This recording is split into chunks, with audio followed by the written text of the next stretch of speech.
Peggy 18.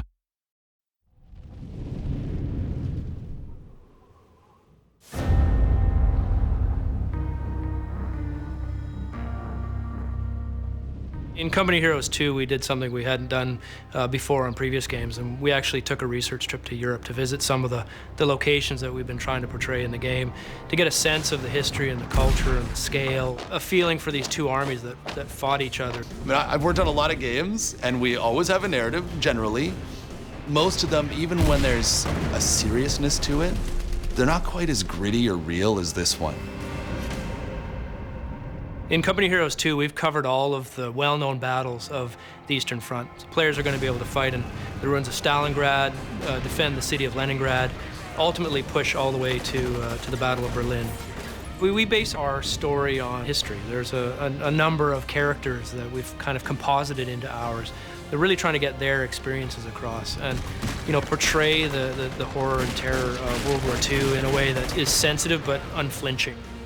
The process for coming up with missions and making them happen, how we get variety like daytime, nighttime, what the actual mechanic is, what the player's going to do on an ongoing basis is huge.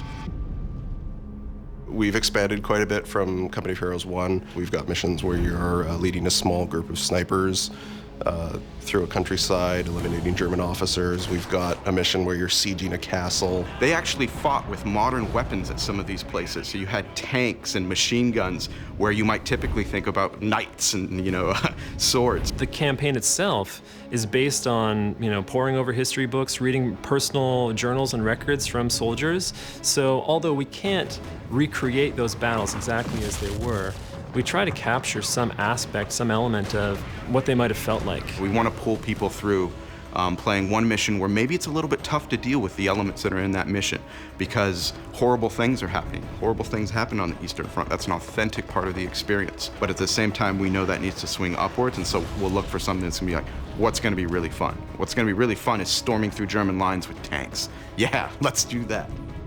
What I love is encapsulating that feel from mission to mission, even beats within mission, to get that swing and flow.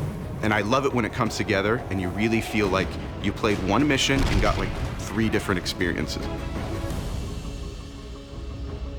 When we talk about the burden of command and the influence of choice on the player, it goes right back to the very basics and how we design the armies. We want to give them choice and make some of these choices really challenging. Some of those decisions involve whether to go back and rescue troops that have been lost, and in other situations, whether to blow up a bridge to prevent the Germans from crossing it, knowing full well that you have Russians on the other side. At that point, you're just kind of like, wow, this is a whole different ball game. Theater of war really is something where we're trying to extend the experience and the ways in which you can play the game. And it's sort of just like, we know what happened in real life, so how did you handle it, and can you get the same result? It's not competitive multiplayer. You don't have to worry about winning or losing. It's about you exposing yourself to the historical arc of World War II, but also to dig into some of the tactics that were used to help you become a better player. So when you're ready to jump into multiplayer, you have that experience behind you. RTSs are inherently abstracted. You know, the camera's up high, and to deliver emotion and the kind of narrative experience that you want in a game is challenging. You're playing from a distance. Often players feel like the hand of God. They feel like they're just kind of controlling these little tiny men, but we wanted the player to feel like each soldier mattered. We have real places with their distinct landmarks. Like when you fight in Berlin, there are places there that you would recognize if you've seen, you know, photos of Berlin from that time, or even been there and seen the ruins of those buildings. We put a lot of detail in the battlefield, so you can zoom down and see it. And once you've seen it, you know it's there, and that, you know, level of detail, even with the camera pulled up, ties you to the experience, sort of immerses you in the game. The feel of Company of Heroes comes from so many systems working together to immerse the player in that environment. The audio has always been incredible. The authenticity of the weapons, the movement of the soldiers, all of those things work together to pull the player into the game. As you play through as a player, I think it's impossible not to get deeper and deeper in that experience. It's real, it's gritty, it's dark, and by the end of it, you can't help but feel attached to the outcome.